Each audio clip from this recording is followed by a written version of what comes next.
मक्का और मदीना धरती के दो ऐसे शहर जहाँ दुनिया के हर मुसलमान हज करने का ख्वाब देखता है। पर आज ये जैसा है हमेशा से ऐसा नहीं था। एक समय था जब ये हर तरफ रेगिस्तान ही था, पर आज के टाइम पे ये इतना सुंदर बन चुका है कि पूरी दुनिया के लोग यहाँ आना पसंद करते हैं। पर आज हम तो जानेंगे इसके इतिहास के बारे में कि किस तरह ये रेगिस्तान पे इतना धरती की जन्नत बन गया है। दोस्तों, हर धर्म का एक तीर्थ स्थान होता है। जैसे हिंदुओं के 4 धाम सबसे पवित्र माने जाते हैं, उसी प्रकार बात करें इस्लाम की तो इस्लाम के 2 शहर सबसे ज़्यादा पवित्र है। इसमें पहले नंबर पे आता है मक्का और मदीना। ये 2 शहर इतने ज़्यादा पवित्र है कि पूरी दुनिया से मुसलमान आते हैं यहाँ पे हज की यात्रा करने, और यहाँ पे आके वो कीव पे परिक्रमा करते हैं। कीव पे परिक्रमा इतनी इम्पोर्टेंट है, आप इसी बात से अंदाजा लगा सकते हैं कि दुनिया भर में कितने मुसलमान हो वो कीव की दिशा में ही नमाज पढ़ते हैं, वो भले फिर वह दुनिया के किसी भी कोने में क्यों ना हो। कीव एक वेफर से बना हुआ पत्थर है जो कि 40 फीट लंबा और 33 फीट चौड़ा है, और उसके पूर्व दिशा में है एक काला पत्थर लगा हुआ है 5 फीट ऊपर, जो कि एक इतना पवित्र माना जाता है कि लोग नमाज पढ़ने के बाद इसको चूमते भी है। इसके चारों तरफ जो इमारतें हैं उन्हें मस्जिद अल हरम कहा जाता है। बात करें इसके इतिहास के बारे में तो लोगों का कहना है कि इस काबे को फरिश्तों ने बनवाया था, और आज भी लगभग 70,000 से ज़्यादा फरिश्ते काबे की परिक्रमा रोज कर रहे हैं। बात करें अरबी देशों के बारे में तो अरबी देश का कहना है कि जब अल्लाह ने जन्नत में 2 इंसानों को बनाया था, आदम और हवा, बाद में उन्होंने उन दोनों को नाराज होकर धरती पे भेज दिया था। सालों तक उन दोनों का कुछ पता नहीं चला, और फिर बाद में सालों बाद जब उनको पता चला और जब मिले तो वो उन्हें मक्का और मदीना में मिले थे।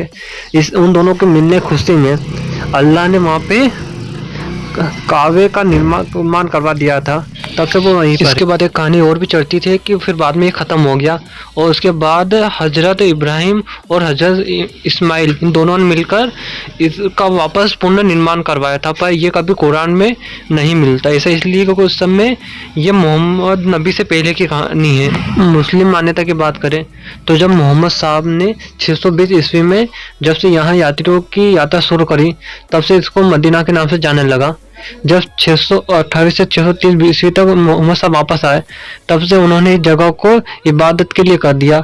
ये पवित्र पत्थर जिसे बहुत ज़्यादा पवित्र माना जाता, कहा जाता है कि धरती का नहीं है बल्कि जन्नत का है, जिसे मोहम्मद साहब जन्नत से लाए थे, जो कि यहाँ इनके नबी भी थे।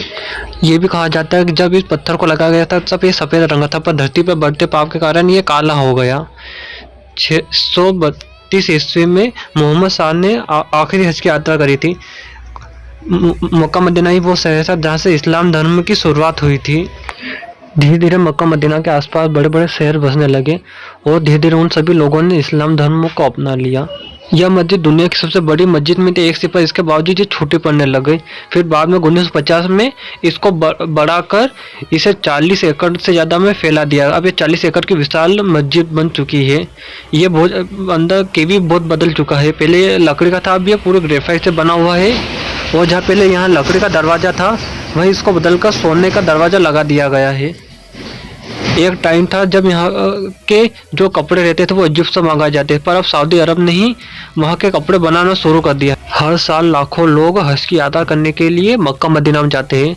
उन सबको संभालना आसान नहीं होता, इस कारण यहाँ की एक बड़ी आबादी दिन रात इस काम में लगी हुई रहती है।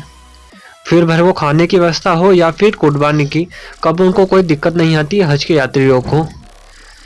बात करें आखिर हज होता कैसे है, तो उसके लिए सबसे लोग एक सफ़ेद कपड़ा यानी अहराम पहन के आते हैं, जिसमें ना कोई सिलाई होती है ना कोई हल्की सी बंदगी होती है। उसके बाद कपड़ा पहन के आने के बाद वो यात्रा पे निकल जाते हैं, जिसमें वो अल्लाह से कई दुआएं मांगते हैं और चलते जाते हैं। बाद में वो कीव पर पहुंचने के बाद वहाँ की का चक्कर लगाना शुरू करते हैं, जिसमें वो अलग अलग दुआएं मांगते हैं। बाद में वो शैतान को पत्थर मारते हैं, और उसके बाद वो कुर्बानी के तौर पर बाल देते हैं। उसके बाद वो सब एक जगह इकट्ठे होते हैं। मुसलमानों के लिए हज की यात्रा बहुत ज़्यादा पवित्र मानी गई है। अगर कोई इंसान उस यात्रा को बिना स्वार्थ और के लालच के अगर कर ले तो उसकी हर मुराद पूरी होती है। सऊदी अरब में मक्का मदीना का अलग ही महत्व है। यहाँ पर कभी भी किसी गैर मुसलमान को जाने नहीं दिया जाता, भले वो कोई भी हो।